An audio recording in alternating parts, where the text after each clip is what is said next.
Hello and welcome to Tavern Chat. This is like the bonus episode. And I don't think it's going to count as today's episode, but I'll probably get this up shortly after recording. As you can see, I'm in my car because I took my father to a doctor's appointment, and I figured, let me do a quick follow-up on, well, last night's vidcast.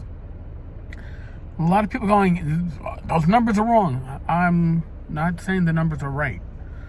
Okay, I'm not saying that the Wizards of the Coast, 40 million gamers in the world for D&D alone. Remember, this isn't counting other games. These are D&D players, and it's only counting 5th edition.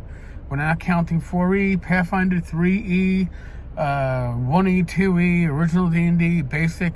This is 5E players. This is the current game they're talking about. The numbers I spoke about were numbers that Wizards of the Coast gave from their survey. And a lot of people are going, well, my gaming group, over half my gaming group is over 50. Listen, nearly all my gaming group and my gamers, everybody that I know, I shouldn't say everybody, nearly everybody in my gaming circles is 40 and above. I'm 53. I'll be 54 in July.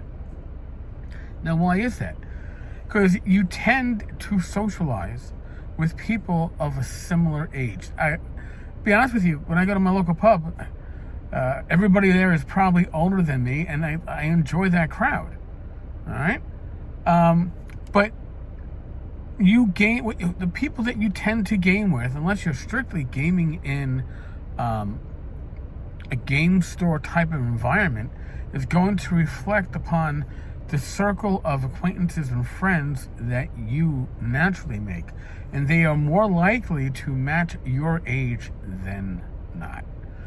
What else should we cover? Who's got more disposable income?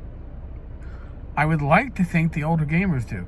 So yes, people our age, people in that over 40 section of it, certainly are a more valuable per person segment than the under 25, right?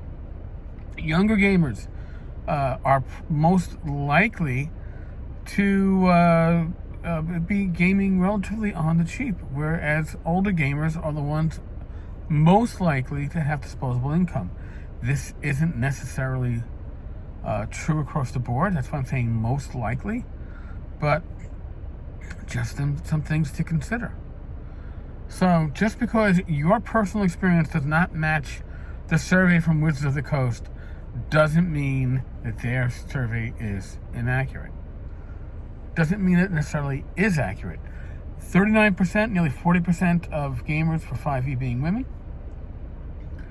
I find that surprising. I wish it would carry over to the OSR. But at least their survey says that. Now, could you argue that women are more likely to participate in surveys than men? I don't know. It could be that could be the case. Will that skew the results? Certainly. Again, you got to go to some extent with the numbers you have. These are the numbers that Wizards of the Coast publicly gave out. They're interesting numbers. If nothing else, they show a general trend. Okay, and it certainly reinforces the idea that the big baddie, you're not gonna knock Wizards of the Coast down. The best you can do, my opinion, is peel off some of the 5e players towards other games. Allow Wizards of the Coast to bring in gamers to the hobby. I think it should be, whether you're an indie gamer or a Pathfinder gamer or an OSR gamer, these are people who've already been exposed to the hobby. You don't have to convince them to play a game. You just got to show them a better game.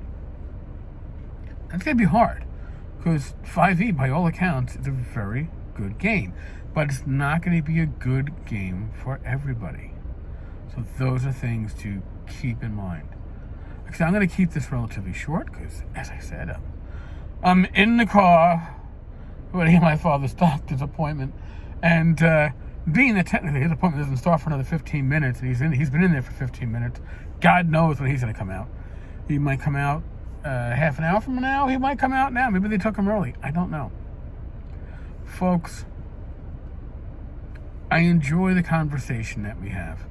Please, if you have feedback, leave a comment. And your personal experience, I'm not discounting your personal experiences. Again, I don't discount my personal experiences when it comes to gaming or anything else. However, those are my experiences. They don't necessarily carry across when you look at the full hobby. You know, it's one of those, you fail to see the forest for the trees. I see the trees in front of me, and if every tree I see in front of me is maple, but the forest is mostly evergreens, right? To me, well, it's a maple forest. But no, the forest, it's made up of much more than that. Again, you just see what's in front of you a lot of times. I don't know. Again, I'd be interested in hearing more feedback from the rest of you. I really do appreciate everything that you all kick back at me, even those that tell me I'm stupid. It's okay. I'm sure I am more times than I'd like to be. Folks, as always, we are in the midst of the world of COVID. Please use your common sense to keep yourself, your loved ones, your family, your friends healthy and safe. Be safe, be well. God bless. Roll those dice. And I will talk with you all, most likely, later today. All right.